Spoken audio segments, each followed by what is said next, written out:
How can you get what your dyslexic child needs from their teachers? Here are 10 practical tips you can start using today.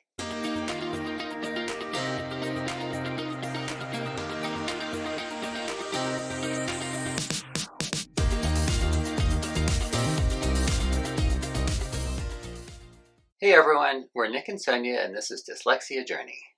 And today we're talking about how to help your dyslexic kid get what they need from their teachers. And so to start with, obviously most of the teachers out there are very well intentioned. They want what's best for your child. They want to work with you. But there's a variety of levels. Some of them are going to be great and are going to handle all the accommodations perfectly. Some are going to be more difficult to work with. Some are going to be well-intentioned, but just too busy to remember all the specific accommodations that your child needs, and so on. And so this is important to discuss whether or not your child has a specific documented 504 plan or IEP or something like that in school. Even if whether or not they have that, these tips are going to be useful for you because these tips apply for really any kind of discussions and requests and negotiations with your child's teachers, regardless of whether they have sort of a formal documented plan or not. And so today we have 10 specific tips that we'd like to go through. Some of these are kind of general, could apply to kind of all kids, and some of them are kind of dyslexia specific, but we really do intend this to help those of you who have dyslexic kids in school, and really all grade levels, so from kindergarten up through college even. All right, so tip number 1 for how to help your dyslexic kid get what they need from their teachers is to keep in mind and remember and interact with the teacher as a partner, not as an adversary. And the reason, maybe that sounds obvious, but when we're in the heat of the moment with our own lives and, potentially because we're stressed out or because something didn't go as planned, it can be really frustrating if something's in the 504 and it's not happening, for example. Sometimes it can be hard to remember that, or it can be hard to really take that tone and that stance with a teacher. But, as we said in the introduction, almost every teacher is, intending to be your partner and wants what's best for your kid. And so I think it's important to remember, maybe one way to put around teachers too is to remember that they're people. So on the one side, they also want what's best for your child. So that's sort of the partnership part. But then also remembering, they have a lot else going on. So it's important for us to remember that and be respectful of the fact that they're very busy. They might even have something going on in their own life, right? They're having a particularly hard year, so they're not catching as much that's going on. We've definitely had that happen with teachers, as our daughter has progressed through school as well. So just kind of keeping that in mind. They are people, they are teachers who are in it to help your kid too. And so that can help your overall mindset and your overall tone and approach to the teacher. Mm-hmm. And one thing to add to that is just as we as parents are not perfect, you don't expect perfection from your child's teachers too. Mm-hmm. Like Sonia said, they're human. They have their own issues going on, and so really just approaching them as fellow fallible humans who also want what's best for your child is really going to go a long ways towards establishing good rapport with them and ultimately getting what your child needs out of that relationship. And I would say, actually, if you ever do have a heated moment or something, apologize, right? Just say, I was so stressed out. I'm so sorry. I understand that wasn't, the way I would want to approach you. Well, so things can be repaired too. Yeah, definitely. Okay, so the second tip for making sure that you and your child get what that dyslexic child needs from their teachers is to start every school year or every semester or however often they change teachers by communicating directly with those teachers. And so in the younger years when they're in elementary school, so ages 5 through 10 or so, or 5 through 12, I guess, in the US, you're going to want to probably set up an in-person meeting. It's easier at that age level because there's usually one main teacher that you need to talk to. By the time they get to middle school and high school, in the US at least, they have multiple teachers, so it might not be feasible to meet with each of them individually, but at least send them an email. Introduce yourself and your child and say, okay, my child has dyslexia, and mention whatever accommodations are specifically documented, or what accommodations have been given in the past, what sort of techniques work well for that child, and so on. Um, but so that content is important, but really the main reason is just to establish this communication with the teacher, and always make sure that you say in that initial communication, like please talk to me whenever there's an issue, that kind of thing. I will say that when your child gets older, you can start letting them do more of this themselves. Mm-hmm. By high school, sometimes you don't necessarily need to do this with every teacher if your child is comfortable doing that for themselves, sort of establishing that communication with the teacher early on. But I still think even in high school, it's probably good just to introduce yourself at the beginning of the year. Right, which I think leans on tip one again about how to approach the teacher. Like, I think both in maybe telling them, you could just say, I want to also be like someone who you could talk to, but my child will advocate for themselves, for example. But also, like, just in terms of the tone, like you're opening it up to be helpful to them too, right? Like, it's kind of meant to be, like, if you can state that, even, I think that's like good. So it's obviously meant to be advocating for your kid, but you're also opening it up, kind of the whole tone of the whole relationship with this opening email. So it's worth thinking about, like, something like that, like just saying, hopefully that way, we can, if you have anything, just like you said, really the being able to reach out with anything for the teacher to be able to reach out as a resource to you is one way of doing that. Yeah, and just psychologically, once you've met someone face to face or introduced yourself through email, they're going to think of you less as a faceless, sort of nameless entity out there that they don't really have to consider, and they'll think of you more as a partner, which is how you want them to be thinking of it. Yeah. And all of this leads into tip number 3 for how to help your dyslexic kid get what they need from their teachers, which is around tone, and not when you're educating sort of about their accommodations, but also maybe dyslexia, like, more generally, to try to avoid being condescending. It's absolutely true that there's, like, a lot of different levels, unfortunately, still of familiarity, and, like, there's misconceptions and all of that, but, like, really trying to keep the tone from being frustrated or condescending is super important. And maybe going in, it actually can help, I think, going in knowing that that's just still the case, because then we don't feel extra frustrated with someone, knowing that unfortunately it's still like that way a lot in society. Yeah, and I think, as parents of dyslexic kids, we, especially if we're newer to this journey, we may have done a lot of research ourselves, and we may be tempted to want to share this all with our child's teachers, and it's probably not going to go over that well if you show up with like 5 books to your first meeting with the teacher and expect your child's teacher to read those books, right?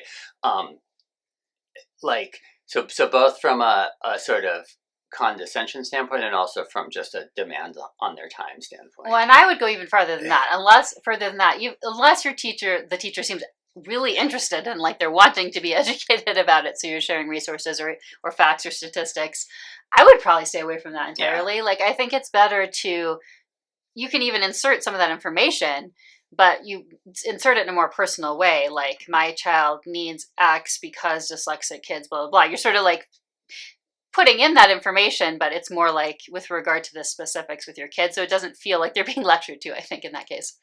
Yeah, I mean, just explaining, sort of, for example, one thing that people have trouble with is understanding why a dyslexic kid might need extra time on a math test. And so just like a sentence of explanation is generally good enough. Like, because they read and write slower, that affects the time that they need Mm-hmm. on any test that involves any amount of reading and writing, even if Mm-hmm. it's not involving much like actual English content. Right. And you could even add in some normalizing language there too, because I think sometimes it feels like it's condescending if we sort of just state it, but if we state something like, I know this isn't obvious because it feels unrelated to whatever, but Mm-hmm. like it normalizes it that isn't as an obvious a connection. It's not like you're saying that they're, because otherwise maybe they could take the implication, even if you don't intend it, that it's like Yeah, they should have understood that or they should have realized that. right, exactly. Okay, so tip number 4 for how to um, interact with your child's teacher, your dyslexic child's teacher or teachers, in order to get what your child needs to succeed in school. Um, the fourth tip here is to pick your battles. So, like we said at the beginning, your child's teacher is almost certainly going to be well-intentioned, and is also almost certainly not going to handle everything perfectly, uh, the way that we would want them to. And I think sometimes if your teacher starts to feel like you are emailing them every day about something that they did wrong in class, they're probably going to stop listening to you. Mm-hmm. So as hard as this is, you sometimes need to let some things go. Mm-hmm. Mm-hmm. So this does require really thinking about what are the most important things and what can we let go. Mm-hmm. And so, for example, if you have a teacher, or if your child has a teacher who just forgets about their accommodations almost all the time, maybe the most important thing is that they remember that your child needs extra time on exams. And maybe the fact that they keep forgetting that your child is not supposed to read aloud in class and keep asking them if they want to read aloud, maybe you can let that go as long as your child's comfortable just saying no every time that comes up. Yeah, kind of reminding them themselves. And if Yeah. that might vary, right? If that's the most important thing that affects your child most psychologically, then that order might be reversed. But it's just an example of how like some pieces of the accommodations might be more important than others. Mm-hmm. So you're going to have to think about it individually, even maybe particularly within a particular class, maybe even with regard to what the teacher seems to be able to just do easily versus not. Or for example, let's say a particular teacher, it's not about remembering or not, but they just like don't as much like to grant extensions, or they don't like to grant extensions as long. Well, that might be super frustrating because your child you shouldn't be having it. But let's say that it's still more important to emphasize like the actual extended time on test, for example. Well, just thinking about, is it possible? Like, is it possible to maybe there's a different teacher that gives extensions more easily? Could they get more extensions in that class instead, and then just try to get the work done sooner? Maybe you can even help them more in that class, like to just deal with the fact that that particular teacher doesn't like to give extensions. So it is, it's a little bit of give there. Like, it doesn't have to do with who's right, right? It's letting go a bit of who's right in the particular case and thinking most about what's important. However, this is going to lead into tip number 5, which is, really counters this a bit. So tip number 5 for helping your dyslexic kid get what they need from their teachers is to not waver, though, on their accommodations. So, of course, like I just said in the other tip, you might need to sometimes, pick what's most important. But overall, remembering that that is their right, and to not like sort of like being able to be an advocate for them, I guess, is the best way to describe it. And in that way, I think sometimes to get to that point, it can help ourselves, to do it if it's hard for us to do that and advocate. And also it can be the most effective in communicating with someone just to be very matter of fact. And so one way of doing that is to have more of a stance of just like you're just telling them. So like making sure your wording isn't kind of wishy-washy, as if you're asking.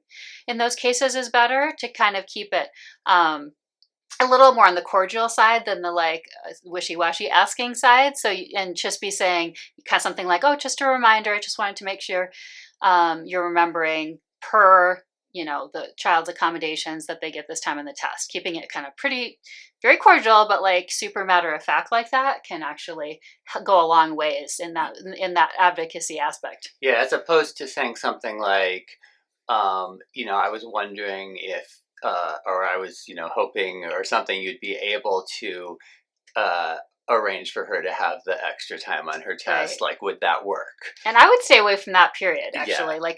Actually, this goes back to starting off the year. Don't probably ever, if you can avoid ever talking about it that way, it's better because it Hmm. sets the tone and the expectation that this is the right, their right. Yeah, And this exactly. is what should be happening.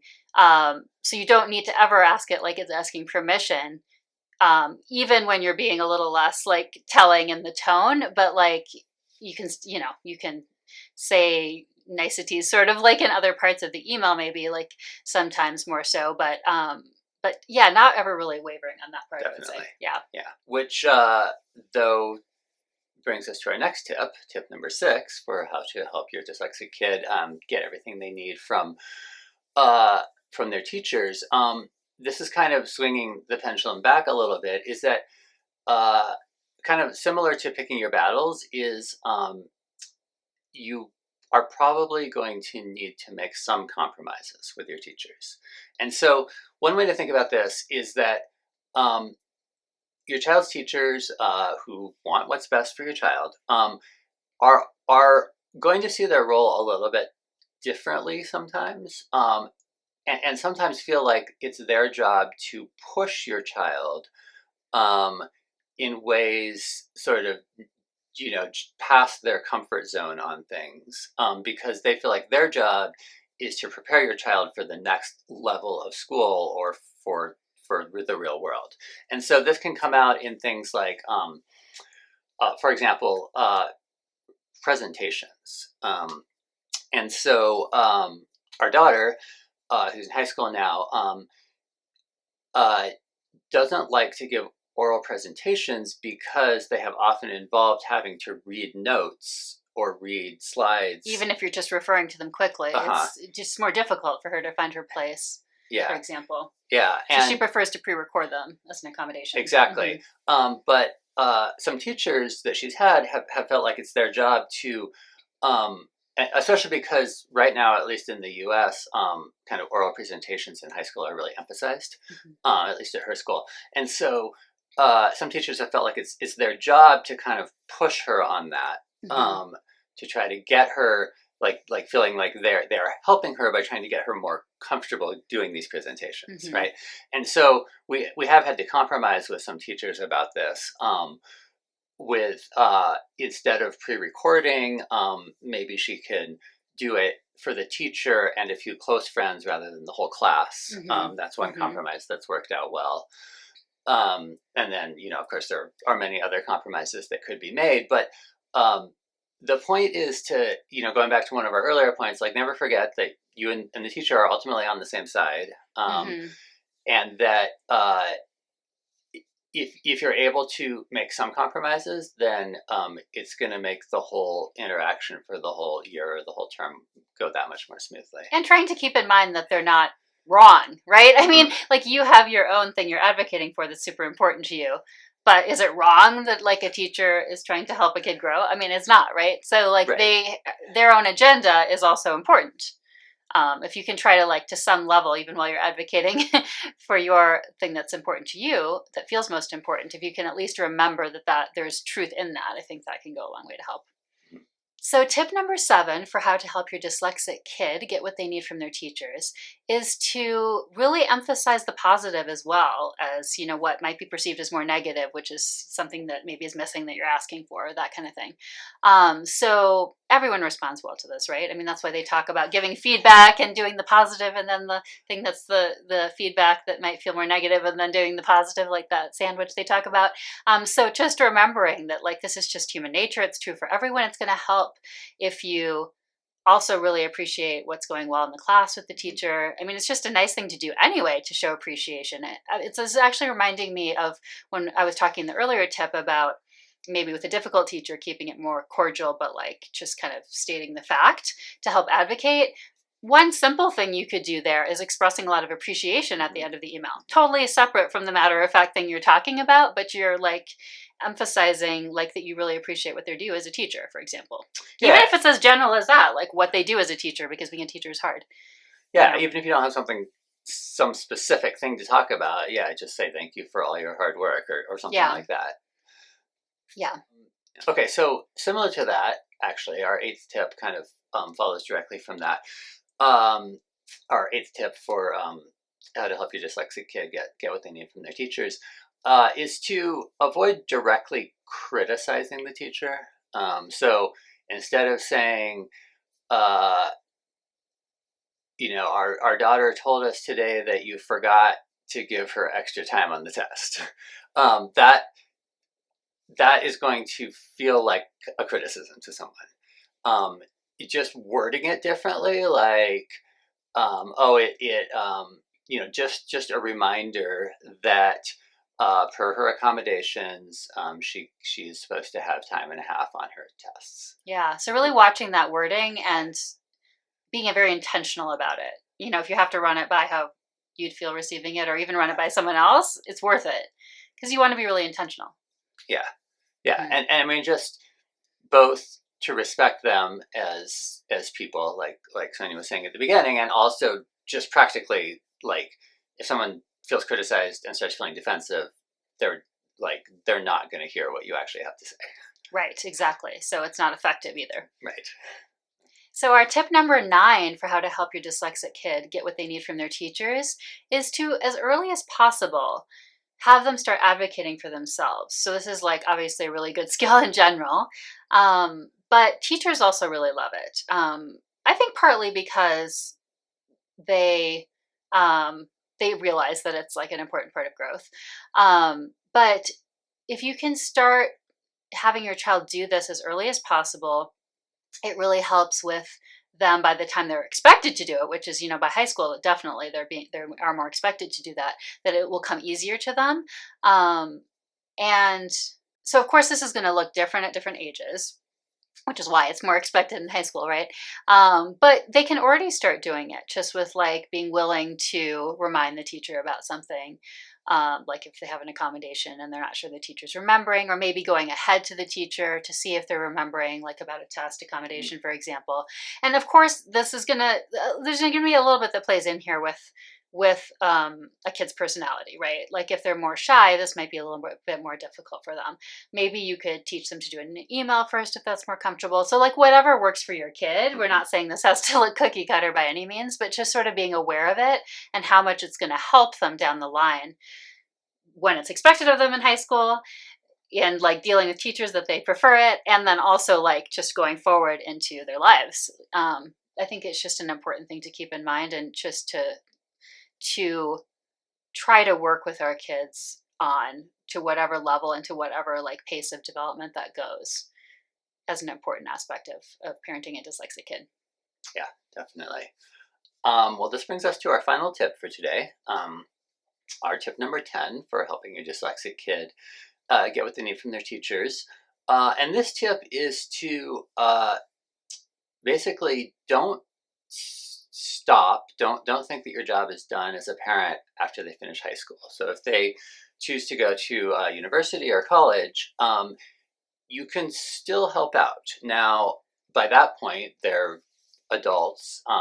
They mostly are going to have to do things for themselves, but um, you can still help them navigate the systems, which are going to generally be more complex in the university. So that might involve helping them figure out um, how to access the Office of Disability Services, how to um, request their accommodations. Maybe by that point they need to get assessed again, get a new a repeat diagnosis with documentation. So help them get that together, and really it's generally not gonna in the college level look like you talking directly to their professors, but more like um, giving moral support to your child as they navigate that world. Right, like maybe if they're not sure how to communicate with the professor, if they could feel comfortable telling you that, so you can help them craft the email. Hmm. And I think it's important to remember here for anyone who might be thinking this sounds like coddling or like somehow is detracting from independence, that I think is important to keep in mind is that people, whether they're younger, much younger, or whether they're young adults, it just things don't come automatically, right? Like you were saying about navigating the system. If you understand a little more about how college systems work, or even that there exists an office of disability and they don't realize that, I mean, it's just helpful to guide them a Hmm. bit, keep guiding them and sharing things. They're not going to just automatically have that information, or it might take them much longer. If you want to just help them out by giving them some clues about how things work, I think it's just a good principle of Yeah. parenting in general. And it does not at all have to mean, in fact, it should mean the opposite about independence. It should be that you're helping to guide them Hmm. with the intention that now they will know this and now they will know how to navigate this. Yep, exactly. All right, well, those were our 10 tips for how to make sure your child is getting what they need from their teachers. Hopefully, they're helpful. We'd love to hear your feedback, your thoughts, your own tips, what you found works well, what you found doesn't work well. Let us know in the comments. Thanks.